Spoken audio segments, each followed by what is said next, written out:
Good morning. My name is Mike. This is the Aud Pod, and every Friday or Saturday, depends how busy I am, I try to bring a new video / podcast and an interview of a podcaster.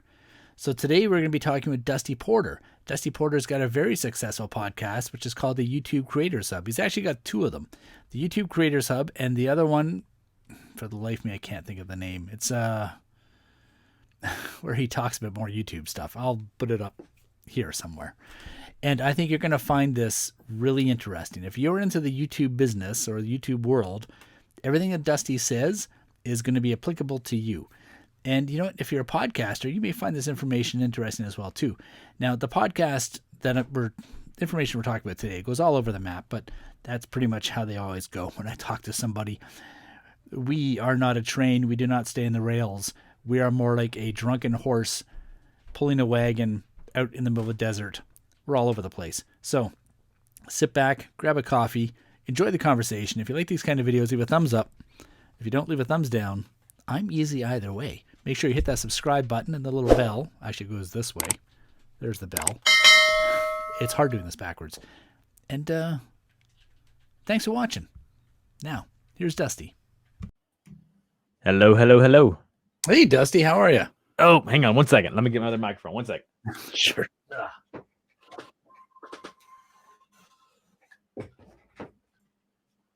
All right, say something now. I'm here. There we go. All right. I'm so sorry. I'm a few minutes behind. I got everybody's here with school at home, and it's crazy. I apologize. Dude, I understand. I got two kids. Same thing. My wife's working from home. The kids are at home. And one kid likes it, one kid doesn't like it. The dog's here. And, well, that's just how it is. Yeah, that's nothing I can do about that. That's the joys of what it is, man. I mean, it's the age we're in. But at least on the plus side, I was saying this the other day, I'm a computer guy. Yeah. So it's okay for us to do this. I mean, we have all the hardware required. But can you imagine trying to be like a single mother trying to get your kids to do online learning and all you have is some kind of horrible cheap tablet they have to share between like two kids or something, or with a cracked screen or an old iPad? Yeah, no, it's and my wife teaches at a school that has a lot of children who are in that situation, and it's sad. It's just sad. I mean, it's a tough spot for everybody to be in. There's really no right answer, but it's sad for people who are just not, just like you said, it's terrible. Yeah, it's up or down. But the reason we got you here today is to talk about your podcast. And now I noticed you had a podcast earlier where you were talking to podcasters. Did that just fall by the wayside, or what happened with that guy? Just time. I would love to start that back up, and maybe this is the year that I do it, because I had some pretty good reaction, some pretty good feedback from that podcast. So hopefully that would be something that I can start back very, very soon. Yeah, well, you're a natural for it. I mean, you already have a great base, and you've been asking these you ask great questions, and I've been a fan for years. And I mean, it's really, your podcast has really helped me grow my YouTube channel. Well, that means a lot to me that you would say that. And I just, it's hearing that motivates me to keep doing what I'm doing. Oh, great. Yeah, I really like it. But now I just need you to go to TubeBuddy and tell them to get off their ass and start a PodBuddy. Well, yeah, it's I can't say much. It has been said. The communication has happened, and I'm not saying that it's going to happen exactly what you think that it might be or what I wanted eventually, at one point, but there's going to be something that may come out in the future this year that I think it'd be very beneficial to podcasters for sure. That's fantastic. That's fantastic. So what I'm going to do is I'm going to do a quick intro here. Then if you can just give like a 2-minute, well, not even a 20-second, 30-second, I guess, overview of what your podcast is about. We'll just jump into a couple questions. I'll have you in and out of here within like 25 minutes. Are you ever on the back end of being interviewed much? More now than ever. It was something that in the beginning didn't happen very much, but now that my name's kind of been out there a little bit, it's something that I do a lot, and I actually enjoy it a lot, way more than I thought I would. I don't know. It's not that I'm sitting here saying I like talking about myself, but being able to pitch the podcast and what I get to do and to talk about, the things that I love talking about, it's been great. Okay, so I'm gonna, and just out of curiosity, you have your camera off. Is that because you're not wearing pants, or? Hey, you guys had shirts on when you came in here. There's something happened to him, man. Come on, Spicoli, just put the shirts back on. You see that sign? No shirt, no shoes, no ties. Right. Learn it. Know it. Live it. Well, No, it's because, of course, technology issues. The current computer that I use to record my audio, which is the microphone that's the best microphone that I'm talking on now, the webcam just decided to go bad on me, of course, when I needed it. And you cannot get a webcam if you tried. I mean, I have tried, like on my PC, I have, where I do a lot of the live streaming, I have a great webcam. It's working fine. But the one where I want to, for podcasting that I sound the best, the microphone, the webcam just decided to just die on me. And it's frustrating, but that's so is technology. So, what model is the lap or the machine with the dead webcam? Well, it's an external webcam that I purchased externally. It was a Logitech C920. It's a Mac Pro, so it's not the computer's fault. The computer's rather new. I have the computers in this room are really nice. I've spent way too much money on technology, as you probably have as well, being an enthusiast. But yeah, it was just the webcam. The Logitech C920 just died on me. I've never had that happen, but man, it did. So I do apologize. If it is a video show, I can switch over to my other PC and wait a few minutes, and I can do that if that's something that you'd rather me do. No, we're fine. We're fine. What I do normally is I take like right now. Can you see me at all? Oh yeah, I can see you looking fantastic. Yeah, oh yeah. Okay, so what I do is I'll typically take these as the YouTube portion. Like I'll take this video and I'll put it up on YouTube after I slice and dice it. Okay. Well, I'll edit it, and as I slice and dice it, the video goes up, and then I take the MP3 portion of that out and I put that towards the podcast, and then the unedited portion I put up on Patreon. Oh, nice. Yeah. So what I'll do is I'll just stick a stock photo of you right there. Yeah, that'd be good. I just apologize. I hope to be on the show again at some point. We can talk about other topics. Like I said, I just appreciate you being patient with me and understanding. And like I said, I'm trying to figure this out. I thought we were kind of past the phase of everybody being here and they went back to school, but having a 5-year-old and a 1-year-old and then my wife, where it's just I'm trying to learn and again, you had to kind of take some lumps from that, and I do apologize. That's my dude. Don't apologize. I'm a dad. I've been there. As you can see, I'm gray and balding. Well, I appreciate your patience with me. That means a lot to me. So thank you so much. Okay. All right. So here's the intro. My name is Mike. Welcome to the Aud Pod, where we talk to podcasters about podcasting. We cover everything from how to start a podcast channel to how to make a podcast go viral. And now here's your guest, the one and only Dusty Porter. What's going on, Mike? How are you today? Good. I stole that from that intro from your podcast, by the way. That's okay. You can steal anything you want. All right. I'll hold you to that. So yeah, tell me about your podcast. What is it that you do? So I host a podcast, a couple of them actually, but the one that I would like to talk about mainly today would be the YouTube Creators Hub podcast, where I interview YouTube creators and I talk with them about their journey on the platform.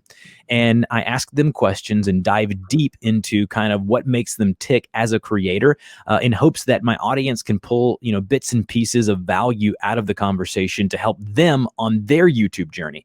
And oftentimes I have people who have listened to the show for years who have started a YouTube channel because of the podcast. And then I bring them on as a guest. Just had that happen a couple of months ago, where the creator has over like 190,000 subscribers now, have a great following. And they said it all started because of the podcast. And so super excited about kind of where the show has gone and where I want to take it in the future. But as far as kind of like a pitch, that's really what I do. And I've been doing it now for almost 6 years now. And I only had one extended break. And that was kind of in the beginning when I thought, no one's listening but my mother and my grandmother and my wife.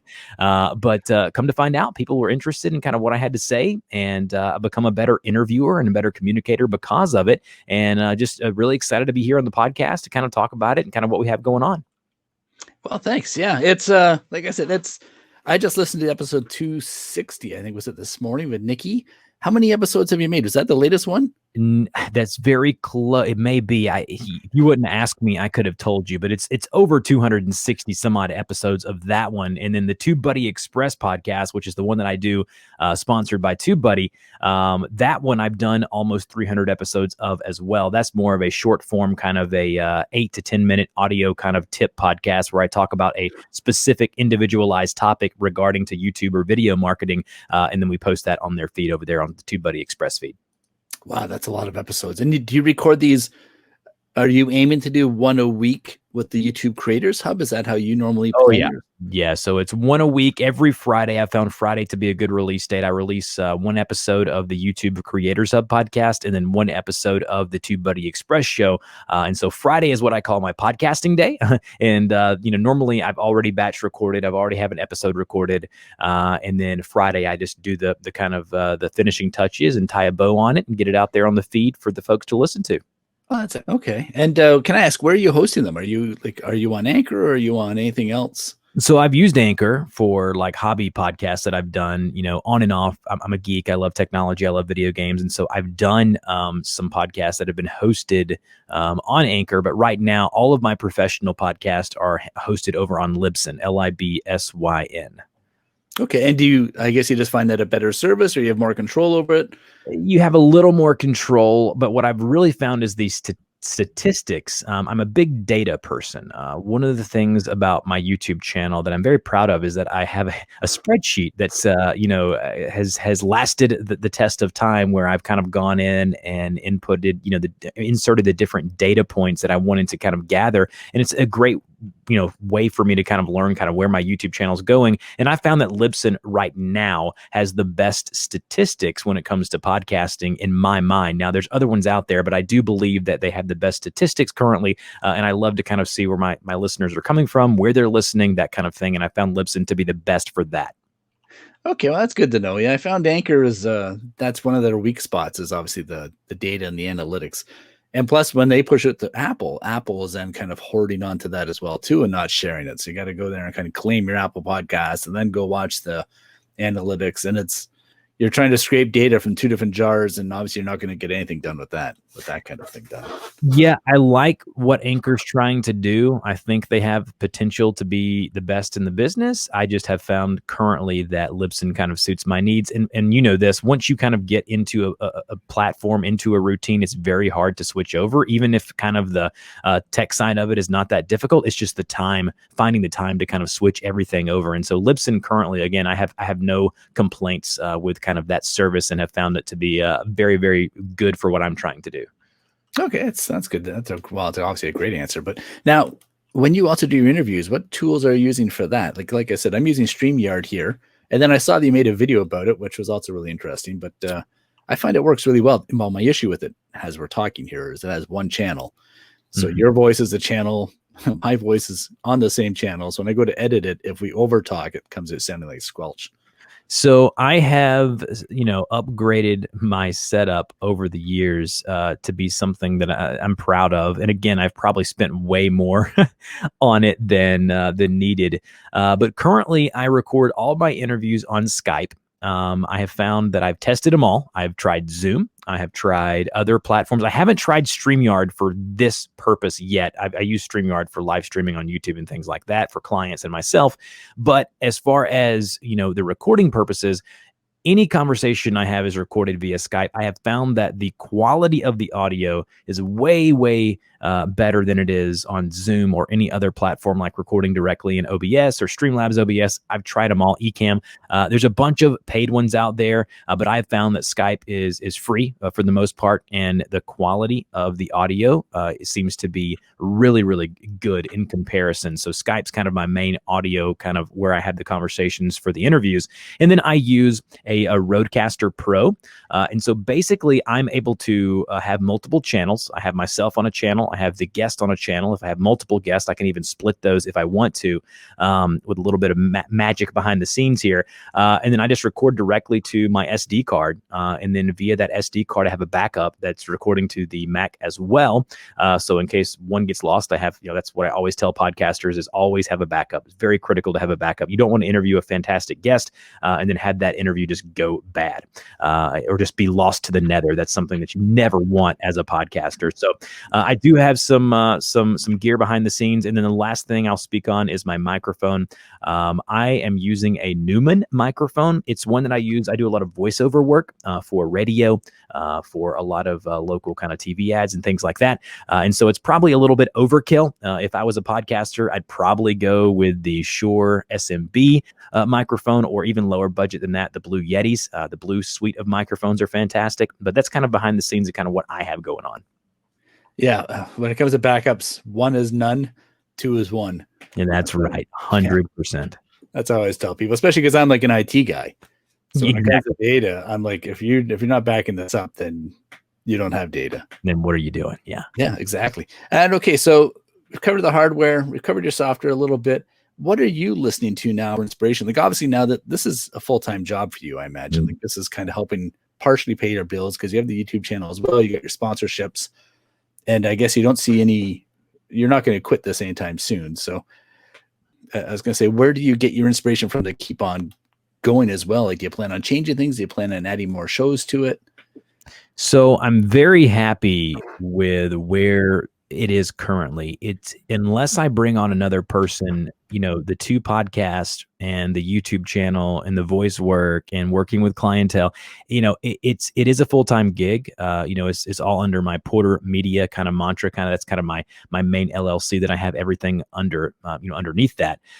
But as far as what I want to do, I'd love to bring the, kind of what you're doing with the Aud Pod. The Podcasters Unplugged was a show that I had, interviewing podcasters. That one I was very passionate about that because I am a consumer of podcasts. I listen to a handful of video game podcasts because that's a hobby of mine, a handful of sports podcasts because I'm a huge sports fan. Love basketball, baseball, football, the whole nine. I love them all. I love competition and I love sports. And so I listen to some of those. But in regards to kind of technology and YouTube and things like that, Pat Flynn has been a very big mentor of mine. I listen to the Smart Passive Income SPI podcast that he does. That's probably one of the big ones there. And then I have another one. I think my favorite podcast to date right now is the Guy. His name is Guy.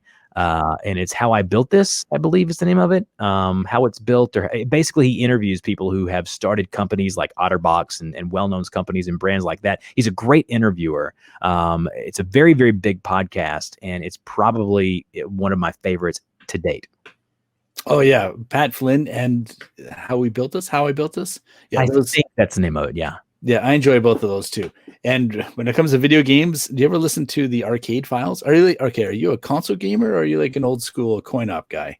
For me, it's more PC stuff. I have a pretty souped up PC, and I play most of my stuff on a PC. But I have them all because on my YouTube channel I do tutorial videos on basically anything. And so when the new consoles come out, I get them and I run 4 or 5 tutorials on the channel, and those videos last forever. So, but no, I just love games in general, and I've played them since I was a kid, and it's definitely probably my main hobby if I were to say that. Yeah, I don't know how you find time for it. I used to game too until my kids hit about 5. And then all of a sudden it's like, okay, that's out the window, because then the kids went into sports and other activities and your time is done. Yeah. And it's definitely been a hard thing. There's just not really, I just don't have any, you know what I mean? I just don't have any other hobbies. And so when I do have free time at night, once they go to bed and once my wife and I spend some time together, that's kind of when I get it in. And so that's definitely been something that has decreased as time has progressed, but it's definitely something that I want to keep around because it's definitely a good stress relief in especially times like this. Oh, for sure. For sure. So, well, speaking of times like this, do you find that your numbers have gone up during the pandemic, or have they altered much when it comes to your downloads on the podcast? They've gone up tremendously. The YouTube channel had about a 2-month period there when lockdown happened. It went crazy. The YouTube channel had a lot of videos go viral, a lot of videos that did a lot better than they normally would have. I'm still waiting for my numbers to go back down so I can see kind of what my average is going to be. And the podcast didn't, go up and spike as much, but I did see throughout the everything going on, and we're still going through it, obviously, but through the pandemic, it was something that my numbers did go up. If I were to put a number on it, probably, 6 to 8% as far as total downloads per episode. Yeah, that sounds about right. Yeah. I know my YouTube channels, it's always fluctuates, it's usually around 65, 75,000 views a month. But then when the pandemic first started, it was hitting like 100, 110. And I was like, oh, that's a nice little bonus. But then all of a sudden, after you get your AdSense money, which is nothing really, but then it starts dropping again when people start going back to school, and all of a sudden it's like a kick in the balls, man.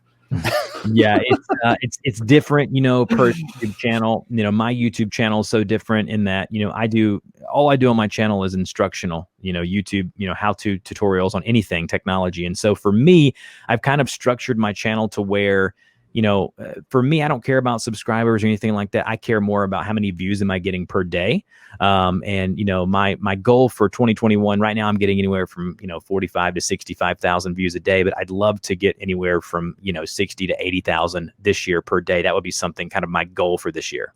Oh, for sure. Well, you do per day what I do per month, so I'd be pretty happy with that too. And now your podcast numbers, like I said, you said they've been kind of consistent, but once again, you're creating evergreen content with your podcast, and anyone like myself or anyone that's into YouTube, for example, will go back and try catching up on all the content because there's so much information on there.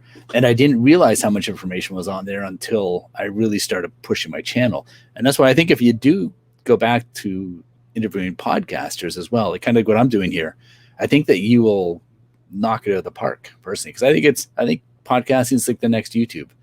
Like YouTube's kind of sitting back now because it's not everyone's going to have time to sit there and watch videos where they're actually more or less listening to them.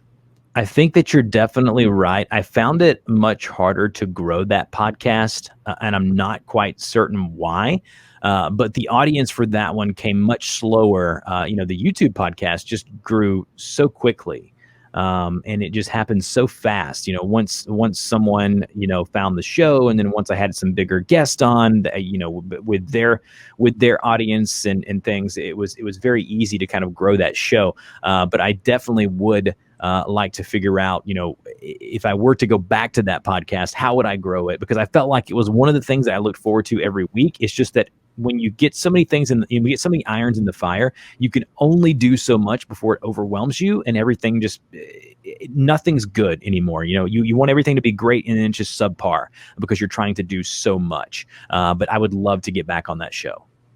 Oh, for sure. For sure. And now, do you have any advice that you would give to someone who's just starting off with a podcast? I do. I have a ton of stuff, obviously, that I would love to say, but to kind of keep it brief, I would say first and foremost, have a target audience and know who you're speaking to. A lot of podcasters just start and they aimlessly start recording and uploading podcasts. And I remember when I was speaking with some people in the premium group, I was a part of the podcasting group years ago. And I remember a gentleman told me, who had a very successful podcast. He said, listen, if you want to succeed podcasting, you need to know that person that you're talking to through the microphone. And so, I spent a day or two kind of coming up with a template of, this is the person I'm speaking to, a YouTube creator wanting to grow their channel, wanting to monetize their channel, or someone who has a YouTube channel that just wants to take it to the next level. And so I kind of had that avatar or that person that I wanted to target. And that definitely was the first step. And then the second thing and final thing I'll say here today about this is just consistency and persistence. Because what happens is so many people pod fade, which is the cool slang term that we all use, in terms of people starting a podcast, recording, uploading a few episodes, and then just failing to do so after that and just quitting. And if you would just get through that barrier of, 10, 12, 15, 25 episodes, you would start to see the growth that I think would help motivate you to continue uploading a podcast, because you may not see the immediate traction that you want. Everybody today wants something now, but a lot of times on the internet, it takes some time. Unless you have an audience to bring from another platform, it's going to take some time to grow a podcast. And so please just be persistent in what you're trying to do with your podcast, because your voice needs to be heard, whatever the topic may be, whatever the niche may be. I want you to continue it, because I think that if you get through that barrier, that you really could see some success. Oh, yeah, well, it's like anything. It's like training for a sport, for example. You just can't go out and expect to hit a home run at your first at bat. You gotta keep swinging. Right. Yeah, I think that's about it. Really, all I had for questions. Actually, I had one more and I didn't write it down. Oh yeah, one thing. Have you noticed in the studio.youtube.com how they switched it from, when you look at your dashboard, it's gone from videos to content? Yes, they've definitely changed some verbiage around, and that's something that I knew was coming via some emails and some communications that I did on Twitter. I wouldn't look too much into it if I was a creator. I just think they're trying to basically make it a wider. I don't even know how to explain this, but with everything that I think they're trying to do with live streaming, with uploaded videos, with the community tab, they're trying to have YouTube be more of a home base for, like a social network per se, of where you have all of your content, like the YouTube Shorts, the YouTube Stories, the live streams, the videos. And so content's just kind of a word that's kind of like a catch-all word that's kind of has everything there under one umbrella. Yeah, that's true too. I could see that as being a point. And I think a lot of people, well, that's the thing, is once you start creating content, like yourself and myself, is you have videos, you have podcasts, you have TikTok videos, Instagram stories. It's a big bowl of, well, everything. It's like a hodgepodge, or a goulash is what the Hungarians call it. It is the hodgepodge, and it's one of those things that unfortunately a lot of times is at the detriment of a lot of creators, whether it be a podcast or a YouTube. They're all over the place, and they're like, oh, I got to go to TikTok now, or oh, I got to go to this now. We're chasing the newest and the latest and the shiny thing, and oftentimes it's at the detriment to our content and our further production value of what we're trying to provide to our audience. True. And what is your favorite social platform, just out of curiosity? YouTube, by far. It's the one that I spend the most time on. So many times I've caught myself doom scrolling on Facebook or Twitter to nothing. Like, I'm not doing anything. On YouTube, I'm learning. When I go to YouTube, I'm watching creators who are teaching me things that can help me be a better creator, help me be a better father, help me be a better husband, whatever I'm trying to get better at the time. YouTube is helping me be better. When I'm on Facebook or Twitter, I just find myself just getting in these rat races of trying to get upset at people who are writing articles or this or that. And I found that YouTube, I can do much better on YouTube. Like, what one do you find yourself watching that you're thinking, I shouldn't be watching this? I don't. That's such a good question. I used to ask that on the podcast, like, what's your guilty pleasure? I don't really have. I mean, I watch a lot of the trick shot people. I watch a lot of Dude Perfect because my daughter's into that now. Oh, they're hilarious. Mr. Beast, obviously. Matt Diavella is a good one that I watch. Peter McKinnon's another one that I watch. I'm trying to think if there's one that I watch that I'm like, oh, it's kind of sketchy. I don't know why I watch this, but I do. I would probably say, those things that used to come on TV, the Ninja Warrior series, where these people would try to compete with these weird obstacle courses that were man-made and put together for TV. I catch myself kind of going into those often late at night when everyone's asleep and just watching and laughing at the translations and these people falling off all of these different obstacles. So that's probably the one that I could think of currently. Yeah, I used to live in Korea, Seoul, South Korea. And one of the TV shows was where they would put people standing on a hot beach with their bare feet, and they would just like time it to see how long they would stand there on the beach. And I'd be sitting there watching, and I'm going, why am I watching this person standing on the beach? It's so funny, though, to see them fall off and they hit their head. It's just like you're laughing at other people's demise, and you know that you probably shouldn't be, but you are anyways. Yeah, that's probably the one that I can think of right now. All right, dude. Well, that's all the questions I had. Where can people find you online? So again, it's YouTubeCreatorsHub.com is the website. I would just go to your podcatcher of choice and search for YouTube Creators Hub if you're looking or interested in starting or growing a YouTube channel. Over on the internet, anywhere on the interwebs, you can find me, Dusty Porter, D-U-S-T-Y, Porter, P-O-R-T-E-R, Dusty Porter YT on Twitter and Instagram. Other than that, if you're trying to find me any deeper than that, there may be a problem. So just find me on those platforms and we should be good to go. All right, Dusty. Well, thanks for your time. I'm glad you showed up, and I'm glad we got this done. And 30 minutes. Absolutely. You are a fantastic host. You're a good interviewer. And I do want to say that I've listened to the show, and I'm very proud to now say that I have been a guest of the Aud Pod. All right, dude. Well, I'll let you know when it comes out. It'll probably be close to Valentine's Day. You could give that as a present to your wife and say, look, dear, I did this for you. I'm sure she will love that. Yeah, she won't need anything else. Exactly. I'll go ahead and say that for sure. All right, Dusty. Well, enjoy the rest of your day. We'll keep in touch, and I'm sure one day I'll be on your show talking about YouTube, and then we'll take it from there. Absolutely. Mike, thanks again. All right, Dusty. Thanks very much. All right. See ya. See ya.